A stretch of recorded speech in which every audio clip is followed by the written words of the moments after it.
Assalamualaikum warahmatullahi wabarakatuh. Ya, kembali lagi di channel saya Muhammad Yunus Media nih. Kali ini saya masih akan memberitakan seputar timnas Indonesia ataupun sepak bola ya nih. Yang pertama ada berita Bahrain jelang lawan Indonesia ingin sapu bersih kemenangan, tapi ada masalah katanya. Nah, langsung aja kita bahas.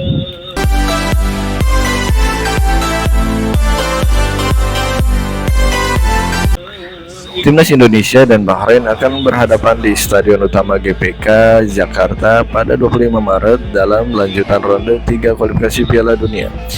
Pelatih Timnas Bahrain Dragan Tarajic bertekad meraih kemenangan tetapi mengungkapkan ada masalah di timnya saat ini.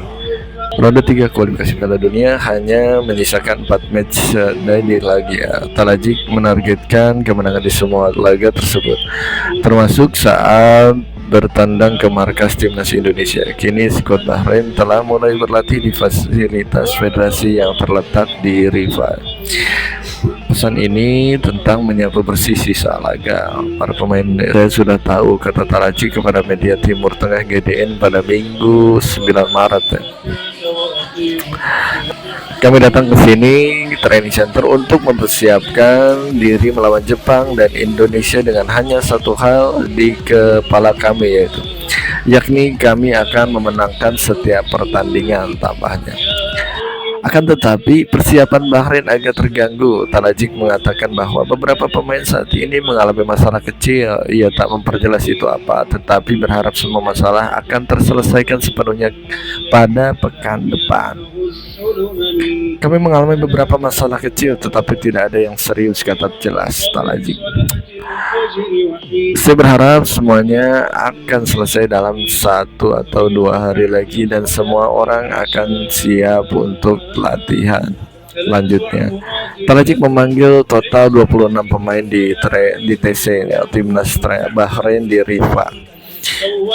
Ia berharap 2 di antara pemain kuncinya yang bermain di klub Kuwait, yakni Kapten Kamil Al-Aswad dan Mohamed Marhoun, bisa segera bergabung tanpa cedera.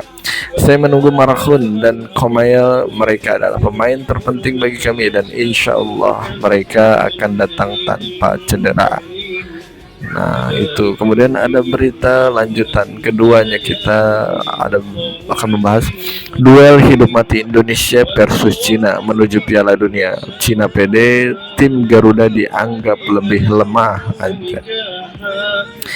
Cina ikut menyoroti kekuatan terbaru timnas Indonesia. Terpilihnya 27 pemain yang sebagian besar dipenuhi pemain naturalisasi. Mereka kebanyakan bermain di Liga Eropa, namun Cina tak gentar. Nah, mantap. Publik Cina malah lebih pede dengan kekuatan tim tirai bambu tersebut. Pada pertemuan pertama, Cina dianggap masih lebih kuat dibanding Indonesia nih. Ada yang terlewat nih. Pada pertemuan pertama di Stadion Qingdao Youth Football pada Selasa 15 Oktober 2024, Indonesia mengalami kekalahan atas tuan rumah 2-1. Tapi pada laga itu Indonesia justru memegang kendali permainan. Cina sengaja memperlambat jalannya pertandingan dengan membuang-buang waktu. Sebaliknya Indonesia bermain ngotot dan bermain cantik meski hasil akhir kalah tipis. Nah, di pertemuan kedua akan digelar di Jakarta. Laga timnas Indonesia versus Cina pada Juni mendatang dianggap sebagai duel hidup dan mati. Timnas Cina telah bertolak ke Dubai, Uni Emirat Arab untuk menjalani pemusatan latihan. Tes tersebut digelar sebagai persiapan menghadapi laga lanjutan kualifikasi Piala Dunia 2026 zona Asia. Cina dijadwalkan memainkan 2 laga krusial di grup C putaran ketiga pada akhir bulan ini.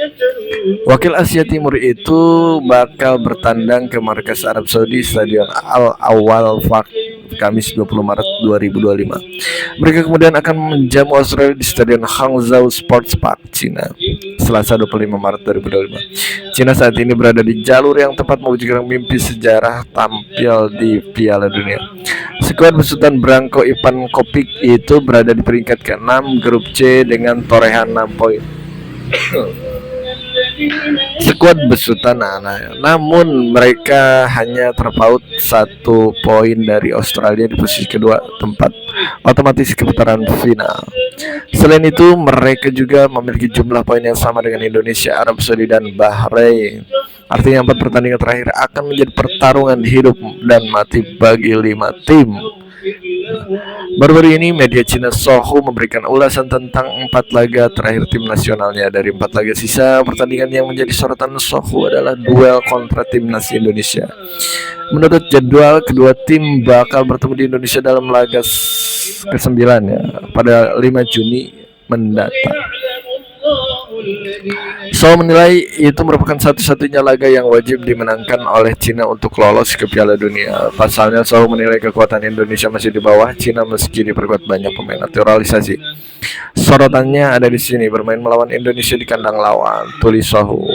Ini adalah pertarungan hidup dan mati yang harus dimenangkan oleh timnas kita, Indonesia, Cina katanya. Meskipun Indonesia memiliki lebih banyak pemain naturalisasi, kekuatan mereka masih lebih lemah dari kita, tambahnya. Oleh karena itu, ya Soho meminta tim nasionalnya untuk mengeluarkan usaha 1000% dalam laga tersebut. Jika kami menangi pertandingan ini, peluang kami untuk lolos akan sangat meningkat. Jika kita kalah atau seri, itu akan sungguh berbahaya. Oleh karena itu, para pemain tim nasional kita harus memberikan 1000% usahanya dalam pertandingan ini, tulis Soh. Sementara untuk 3 pertandingan lainnya, Soh berharap Cina setidaknya bisa meraih 1 poin. Nah, adapun klasemen grup C kualifikasi Piala Dunia 2006 round 3. Posisi pertama masih diduduki oleh Jepang dengan 16 poin. Kemudian ada Australia di posisi kedua dengan 7 poin. Kemudian ada timnas Indonesia di posisi ketiga ya dengan 6 poin. Kemudian ada Arab Saudi dengan 6 poin sama, Bahrain 6 poin, Cina 6 poin. Adapun jadwal grup C kualifikasi Piala Dunia 2006 round 3 20 Maret 2025, Australia versus timnas Indonesia, Jepang versus Bahrain, Arab Saudi versus Cina. Kemudian tanggal 25 Maret 2025, timnas Indonesia akan menghadapi Bahrain. Iya.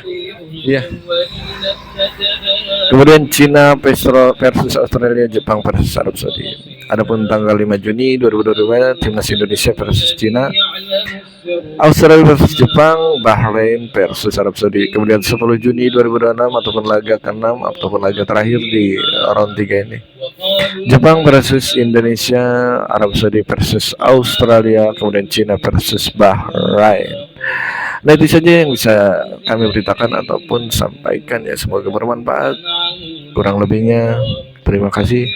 Jangan lupa untuk like, subscribe, dan juga bagikan video ini apabila menurut kalian bermanfaat. Assalamualaikum warahmatullahi wabarakatuh.